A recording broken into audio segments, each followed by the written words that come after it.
13h, c'est le journal de RT1. Bonjour à toutes et à tous. Tout d'abord, les trois titres. En Côte d'Ivoire, la cérémonie de 40e jour de décès de l'ancien président de l'Assemblée nationale, Amadou Soumaoro. Des prières et bénédictions dites hier à la grande mosquée de la Riviera Golfe dans la commune de Cocody. Dans ce journal, le message de compassion de plusieurs personnalités. Célébration aujourd'hui de la journée internationale des micro, petites et moyennes entreprises. Objectif, montrer l'importance de ces entreprises dans la concrétisation des objectifs de développement durable.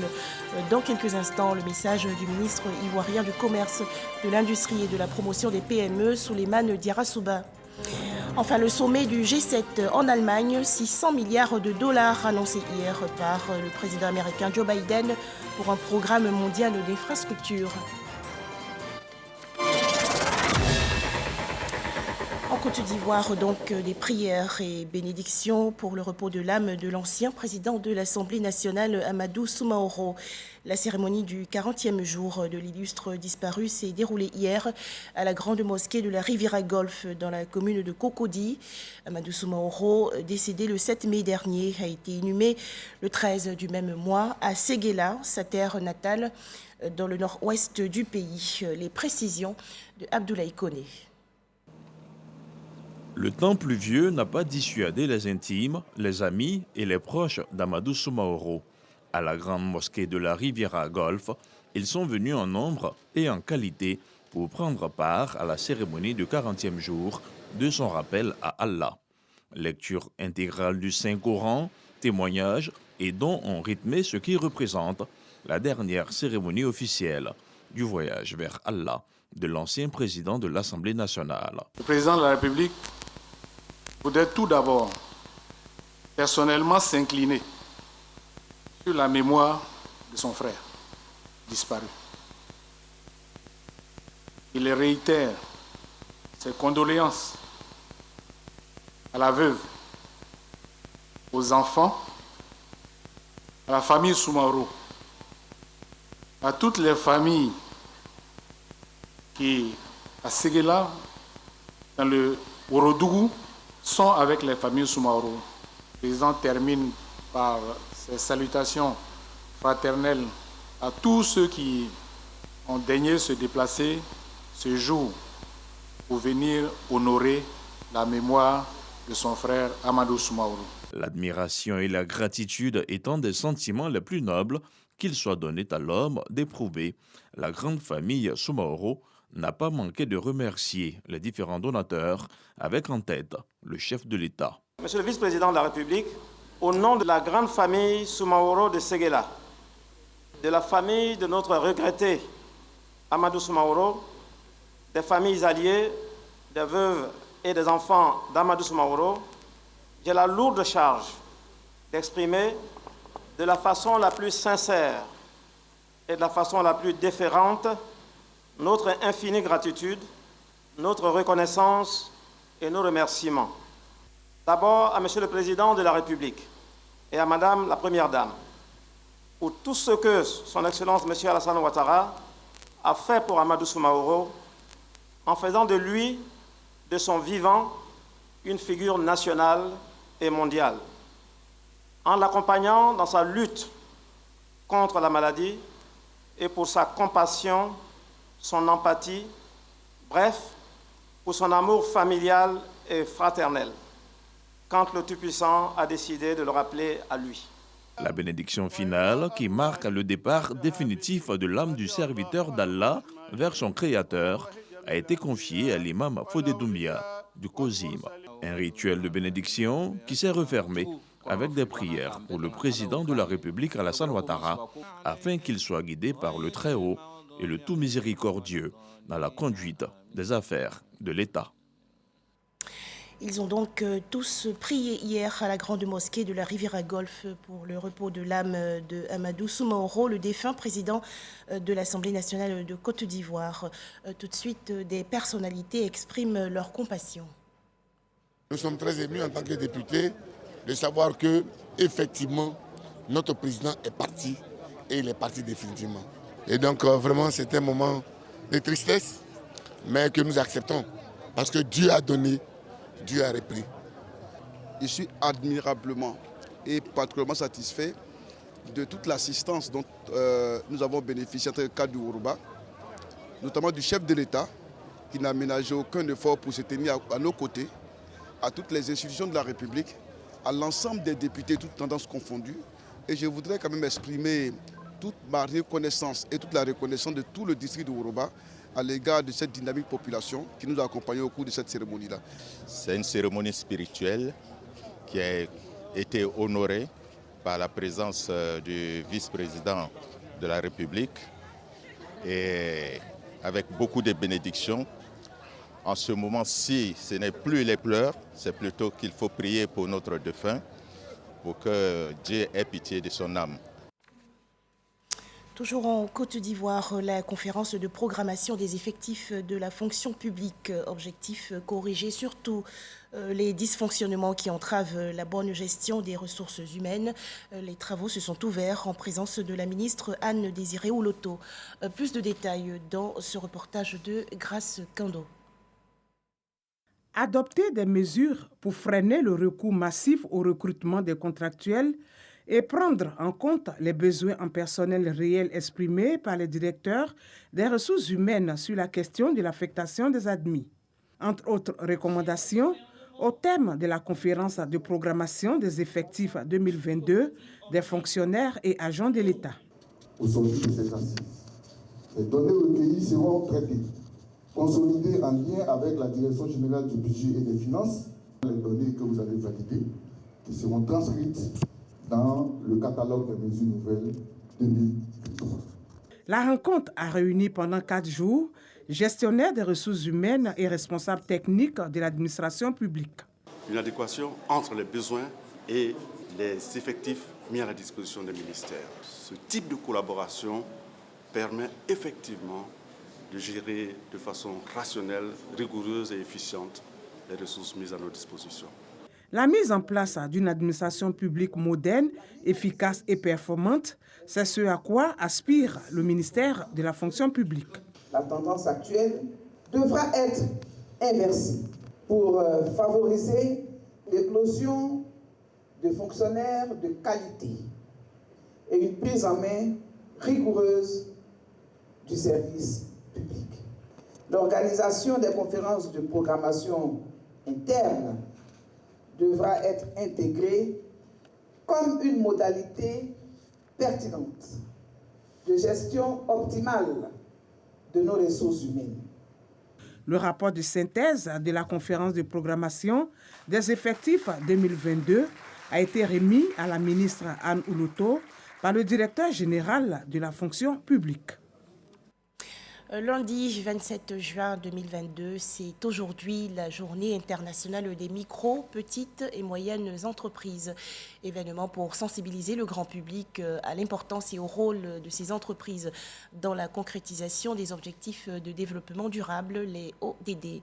Le message du gouvernement ivoirien est lu par le ministre du Commerce, de l'Industrie et de la Promotion des PME, Souleymane Dirasouba, qui est au micro de Espérance Diakale et Cheikh Koné. La reprise dans la résilience, c'est le thème principal des événements organisés à l'occasion de la 5e édition de la Journée mondiale des micro-entreprises et des petites et moyennes entreprises, MPME. Dans le cadre du renforcement des capacités des structures publiques en charge de l'accompagnement et du financement des PME, de nouvelles réformes sont annoncées. Le gouvernement ivoirien a traduit sa ferme ambition de positionner le développement et la promotion des PME comme une priorité nationale en engageant plusieurs initiatives visant à disposer d'un tissu dense de PME productives et compétitives par l'élaboration de la stratégie nationale de développement des PME, la mise en place d'un cadre institutionnel favorable aux activités des PME, la prise de mesures d'aide et de soutien de l'État et des collectivités aux petites et moyennes entreprises. Le gouvernement a inscrit dans son plan national de développement 2021-2025 la promotion d'un secteur privé fort, dynamique et innovant. Au titre du cadre institutionnel et réglementaire, Le gouvernement a assuré la cohérence de la stratégie de développement des PME par l'adoption de la loi du 14 mars 2014 portant orientation de la politique nationale de promotion des PME qui fixe le cadre juridique et institutionnel pour la mise en œuvre de la politique nationale de soutien de l'État et des collectivités territoriales aux PME. En réponse à la pandémie de la COVID-19, le gouvernement a adopté un plan de soutien économique, social et humanitaire pour les PME à travers le Fonds de soutien aux petites et moyennes entreprises, FSPME. Grâce à ce fonds, 889 PME ont pu bénéficier de 34 milliards 400 millions de francs CFA. Yopougon, commune du district d'Abidjan, les associations de femmes de 5 quartiers, notamment Niangon Sud, Sidessi, Terminus 42, Millionnaire et Banco Nord, ont bénéficié récemment d'une formation qualifiante. Objectif, encourager l'entrepreneuriat chez la femme. Les participantes ont reçu leur attestation de fin de formation. C'est une initiative du conseil municipal de la commune. Frédéric Oulaï et Abou Sanego. Ces femmes des sous-quartiers Niangon Sud à gauche, Sidessi Terminus 42 et Millionnaire Banco Nord dans la commune de Yopougon bénéficient de subventions et de financements en vue de booster leurs activités génératrices de revenus et d'autres de formations qualifiantes. Une initiative du conseil municipal de Yopougon. Elles ont tenu à exprimer leur reconnaissance à Issoufou Koulibaly, premier adjoint au maire de la commune de Yopougon. Cette formation-là va nous apporter un plus parce que pour entreprendre quelque chose aujourd'hui, ce n'est pas facile.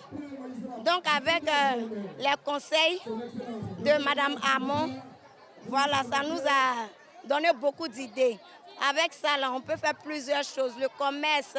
Représentant le premier magistrat de la commune, Issoufou Koulibaly s'est félicité de l'engagement de ces femmes à se prendre en charge. Il a exhorté ces associations et fédérations de femmes à s'investir dans l'entrepreneuriat pour leur autonomisation. Nous sommes venus leur remettre solennellement ces diplômes et encourager les autres qui hésitent encore à s'engager dans le sens de l'apprentissage. Et cela participe à la Côte d'Ivoire solidaire. C'est ce que le ministre d'État Kafana essaie partout dans les endroits de la commune de Yopougon de mettre en marche. À travers des sketchs, les élèves ont fait montre de leur talent pour sensibiliser élèves et parents d'élèves sur l'impact de la drogue en milieu scolaire. Issoufou Koulibaly a également honoré ces femmes des associations par la remise de plusieurs cadeaux, dont des pagnes, des ustensiles de cuisine et des appareils électroménagers. Rappelons que le coronavirus est toujours présent. Alors pour mettre fin à la maladie, faisons-nous vacciner et respectons les gestes barrières.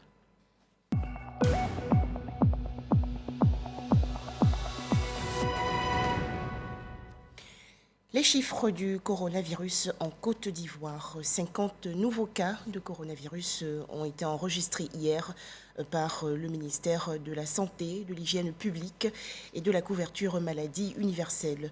La Côte d'Ivoire compte actuellement 83 049 cas confirmés de coronavirus, 82 036 personnes guéries, 805 décès et 208 cas actifs. La drépanocytose, véritable problème de santé publique en Côte d'Ivoire. Selon des études, cette affection touche 12% de la population. La journée mondiale de la lutte contre la drépanocytose a été célébrée récemment dans la commune de Cocody. Les précisions de Pacom Didi et Sephora Zegui. Don de sang, séance de dépistage contre la drépanocytose et la COVID-19, panel d'échange et d'informations sur les moyens de prévention. Autant d'activités pour rythmer la journée mondiale de la lutte contre la drépanocytose. Ensemble, nous sommes forts. C'est le thème de l'édition 2022. C'est des dépistages qui sont très rapides. En 5 minutes, on peut connaître son statut drépanocytaire, savoir si on est porteur du trait drépanocytaire. C'est très important parce qu'au moment où on conçoit des enfants, si le papa et la maman sont tous les deux porteurs du trait, ils risquent d'avoir des enfants qui vont être très malades et puis beaucoup de dépenses de santé par la suite. Je suis drépanocytaire de type SS, FA2. Donc c'est une maladie vraiment assez difficile que nous vivons. Et en quotidien, c'est de faire attention à ma santé, de boire beaucoup d'eau, de m'hydrater, de manger des aliments riches en vitamine A, parce que nous sommes tout le temps anémiés. Initié par le Programme national contre les maladies métaboliques et la prévention des maladies non transmissibles, cette journée vise à accroître la mobilisation autour de la lutte. Drépanocytose et grossesse, la prise en charge médico-sociale de la drépanocytose, l'impact de la COVID-19 sur la maladie, ce sont les thématiques abordées. C'est un nouveau départ pour cette lutte-là, puisque je vais dire pour la première fois, toutes les associations, toutes les ONG de lutte contre la drépanocytose agissent ensemble. Et puis en plus, nous bénéficions de l'appui des experts. Vous avez vu ici que les professeurs de la Société ivoirienne d'hématologie, d'immunologie, d'oncologie et de transfusion sanguine ont donné tout ce qui était b.a.-ba sur la drépanocytose, toutes les techniques pour la prévention de la drépanocytose. Il est donc important, n'est-ce pas, de célébrer cette journée pour faire connaître à la population ivoirienne l'existence de cette maladie. Et il est donc important de se faire également dépister pour ne pas que nous-mêmes, nous soyons donc à la base de l'augmentation de la prévalence de la maladie. Donc si nous connaissons cette maladie, on va donc mieux la prendre en charge et permettre donc à nos enfants, à tous ceux qui sont porteurs de la maladie, d'avoir une qualité de vie assez meilleure. En Côte d'Ivoire, la drépanocytose touche 12% de la population. Elle est donc un véritable problème de santé publique. Dans l'actualité nationale également, la première assemblée générale mixte du nouveau bureau de la mutuelle générale des fonctionnaires et agents de l'État. Cette rencontre s'est tenue à la Bourse du Travail dans la commune de Trècheville. 2 points essentiels à l'ordre du jour, notamment la gratuité des documents de prestation et la mise en place d'une seule plateforme de gestion des prestations. Le point, c'est Fora Zegui. Désormais appelée MUGEFSI Santé, la Mutuelle Générale des Fonctionnaires et Agents de l'État de Côte d'Ivoire et la couverture maladie universelle CEMU ne forment qu'un. Le conseil d'administration a organisé une réunion à laquelle ont répondu présents nombreux mutualistes venus de toutes les régions de la Côte d'Ivoire. 813 nouveaux médicaments retenus avec l'ajout de 741 médicaments servis par la CEMU qui font passer la liste du régime complémentaire obligatoire de 2826 à 3567 médicaments selon Paul Nyogbo, président du conseil d'administration. L'apport de ces produits vise à enrichir la gamme de produits du régime complémentaire obligatoire et d'autre part à améliorer l'accessibilité de certains produits de ce régime aux mutualistes. Nous avons combiné la gestion de la CEMU et la gestion de la MUGEFSI pour une prestation efficiente du mutualiste. Toutes les prestations sont gratuites. À partir du mois d'octobre, l'utilisation, ce sera la carte CEMU et c'est sur cette carte que toutes les prestations vont se faire. Donc, au niveau informatique, des dispositions sont prises pour que cette carte qui est déjà gratuite puisse continuer d'être produite à grande échelle pour que chaque mutualiste, chaque fonctionnaire ayant droit en activité comme à la retraite puisse avoir accès à son instrument de prestation. Le nouveau président du conseil d'administration ambitionne de faire de la MUGEFSI un instrument radieux qui crée de la confiance et apaise. Il s'agit d'aider toutes les autres mutuelles à satisfaire les besoins pour lesquels elles ont été créées. Direction à présent la forêt classée dans Guédédou qui a accueilli récemment une opération de reboisement de plusieurs essences arboricoles. Opération lancée par le ministre des Eaux et Forêts Laurent Tchagba et le président de la COP 15 Alain Richard d'Envahi. Plus de détails, Franck Quadio. Le long de l'autoroute du Nord, la forêt de Languédédou, 8501 hectares dont 3029 de couverture forestière. Le site comptait plus de 11 000 hectares dans les années 40. Il est l'illustration de l'état déplorable du couvert forestier ivoirien, passé de 16 millions en 1900 à 2,9 millions d'hectares aujourd'hui, soit 90% de dégradation au cours des 60 dernières années. Les habitants de la commune de Yopougon en subissent déjà les effets néfastes à travers l'irrégularité de la fourniture en eau potable dans certains quartiers depuis quelques années. Il est encore possible de résorber ces déficiences environnementales si le domaine forestier cesse d'être amputé et si au contraire des actions vigoureuses sont entreprises. Le reboisement est donc le maître mot de l'action du ministre Laurent Tchagba qui met le pied à l'étrier. Les institutions et les personnalités publiques sont associées à la lutte ce matin dans la forêt de Languédédou. Aujourd'hui, nous parlons de déforestation, nous parlons d'environnement et aujourd'hui, c'est un problème de tous. Nous avons décidé d'accompagner l'État en initiant la caravane du reboisement populaire. La première phase sera d'abord de chercher à restaurer avec l'assaut d'effort toutes les forêts classées et après nous allons passer à une étape de sensibilisation. Activité de reboisement portant sur deux essences, le Sao et le Niangon. Nous sommes dans la dynamique du programme de reboisement 2022. Depuis le 6 mai, nous avons lancé, le programme de reboisement de 2022. Aujourd'hui, c'est vraiment la concrétisation et nous avons eu l'honneur de rassembler ici des partenaires pour que ce reboisement se fasse. Et c'est le lancement institutionnel du reboisement que nous comptons faire pour atteindre les objectifs. Aux côtés du ministre, son prédécesseur, le président de la COP15, Alain Richard Donvaï, qui réaffirme l'engagement des autorités ivoiriennes à jouer leur partition. En tant que président de la COP15, mon devoir est de faire en sorte que notre pays ait les moyens de son ambition et surtout de ses engagements pour que, à travers le programme qu'a lancé le président de la République, nous soyons un pays pilote dans la reconquête de la forêt pour freiner la désertification. L'inventaire forestier 2021 note que si rien n'est fait, la Côte d'Ivoire sera à moins de 2 millions d'hectares avant 2035. Mais le pays a pris l'engagement de reconquérir le plafond de 6 millions d'hectares avant 2030, une ambition réalisable qu'avec l'implication de tous. Bouaké, dans la région centre du pays, une cérémonie d'hommage et de reconnaissance au président de la République, Alassane Ouattara. C'est une initiative des acteurs de la filière bétail. Fluidité routière et professionnalisation du secteur ont permis aux éleveurs de développer leurs activités. Pour en parler, Kader Sogodogo de RTI Bouaké. Place Sakabo de Dar es Salaam, Bouaké. Le ministre des Ressources animales et halieutiques, Sidi Temoko Touré, est accueilli par les acteurs de la filière bétail en Côte d'Ivoire.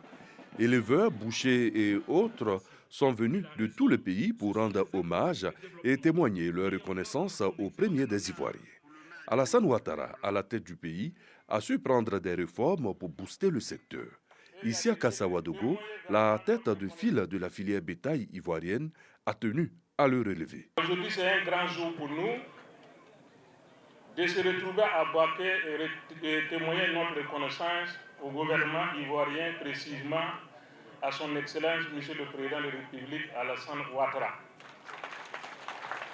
Les acteurs des filières bétail et VEL, nous sommes conscients de tous les services rendus à la filière bétail. En 2002, les acteurs de filière bétail dépensaient presque 1 600 000 pour entrer en Côte d'Ivoire. Aujourd'hui, je peux vous dire, grâce à la vigilance du gouvernement, les 5 francs ont débousculé sur la route, donc il y a des lieux de reconnaître. Le gouvernement, pour sa part, continuera d'être aux côtés de la filière bétail pour la rendre compétitive. Les enjeux de la filière bovine sont importants et les défis sont grands. Pour les réussir, nous avons besoin de vos diverses contributions, de votre unité, qui nous permettra de parler d'une voix à l'attention de l'État de Côte d'Ivoire et vous faire entendre à travers une structure commune qui rassemblera tous les maillons de la chaîne de valeur. À moins de 3 semaines de la Tabaski, les besoins de la Côte d'Ivoire sont connus. Il faudra les combler. Dans quelques jours, effectivement, nous allons célébrer un événement particulier qui est cyclique. Il s'agit de la fête de Tabaski ou du sacrifice du mouton. Je vous encourage, avec l'appui de nos services, à faire en sorte que les marchés soient approvisionnés en animaux de qualité à des prix abordables. Car la demande aujourd'hui sur tout le territoire sera estimée cette année à environ à 150 000 têtes de moutons pour la fête. Pour le président de la République qui est célébré, la Tabaski s'annonce bonne. Les acteurs de la filière bétail offrent à Alassane Ouattara 40 bœufs. Ils promettent également agir pour que le coût du mouton soit accessible à tous les musulmans à l'occasion de l'Aïd el-Kébir.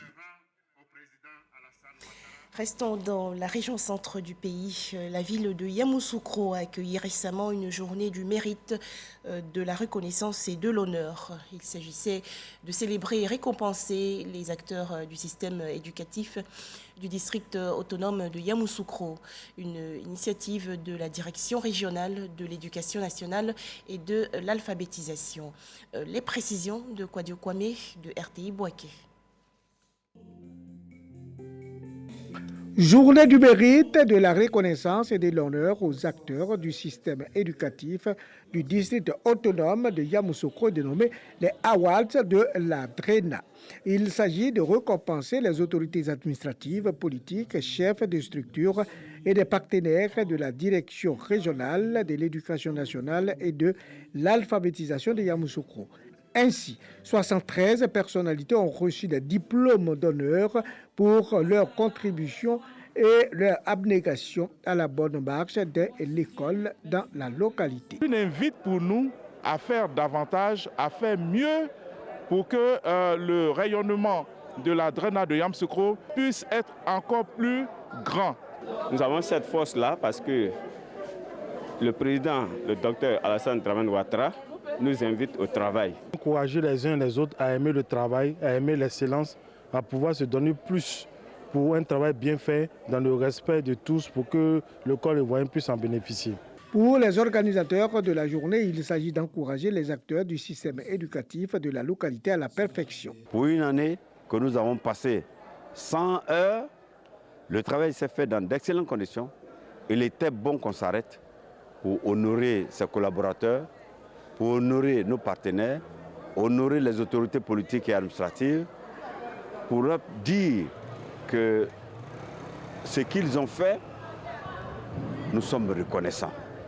Les autorités présentes ont encouragé les initiateurs pour leur engagement et pour une école de qualité. La journée des Awards de la DRENA de Yamoussoukro est à sa première édition. Tout autre sujet à présent, les mamans et les papas, membres du personnel de la Société ivoirienne de télédiffusion, célébrés récemment lors d'une sortie détente dans la commune de Jacqueville. L'occasion pour Benoît Adamayeo, le directeur général de IDT, de faire un bilan des activités de l'entreprise. Les précisions de Patricia Etia. Au menu, convivialité et gaieté. Dans une ambiance sympathique, les agents de la Société ivoirienne de télédiffusion ont été célébrés et honorés par le directeur général de IDT. Tous les agents, notamment ceux des 5 centres émetteurs, étaient présents. Pour l'unique femme technicienne du centre émetteur de San Pedro, il est important d'être célébré et de faire une pause. Le conseiller technique Honoré Pourquoi, représentant le PCA de IDT, a félicité la direction des ressources humaines pour cette initiative. La directrice des ressources humaines, Isabelle Touré, pour sa part, a remercié sa hiérarchie au nom des agents de l'entreprise pour cette journée récréative. Le directeur général de IDT, Yeo Adama Benoît, a profité de cette occasion pour témoigner toute son admiration et sa considération à ses agents qui travaillent pour le déploiement de la TNT qui est aujourd'hui à son terme. Au titre de ces projets, je peux vous citer quelques-uns. Il y a par exemple le backup qu'on appelle la tête de réseau. Vous savez que c'est Abobo qui est vraiment notre cœur de tous les systèmes. Si d'aventure il y avait un problème, il faut pouvoir avoir une tête de secours quelque part. La part sociale est une place importante, en tout cas dans le développement de toute entreprise. Et justement pour l'évolution, l'inclusion, j'allais dire, des agents. Activités sportives et remises de cadeaux ont mis fin à cette journée détente des agents de la Société ivoirienne de télédiffusion, IDT. Des images à présent, beaucoup d'humour et de rire lors de la 3e édition du spectacle de théâtre intitulé « Drôle de femmes ». 14 artistes comédiennes ont démontré leur savoir-faire. Le spectacle « Drôle de femmes » s'est déroulé il y a quelques jours dans la commune de Cocody. L'actualité hors de chez nous. En France, le président de la République, Emmanuel Macron, a confirmé il y a quelques jours sa confiance à la première ministre Elisabeth Borne et l'a chargée de sonder les différents groupes parlementaires afin de former un gouvernement d'action début juillet 2022. Enfin, le sommet du G7 à Krune, en Allemagne. Le président américain Joe Biden a annoncé hier que cette rencontre vise à mobiliser 600 milliards de dollars d'ici 2027 pour un programme mondial d'infrastructures. Voilà, merci de nous avoir suivis. Merci à toutes et à tous d'être RTI 1.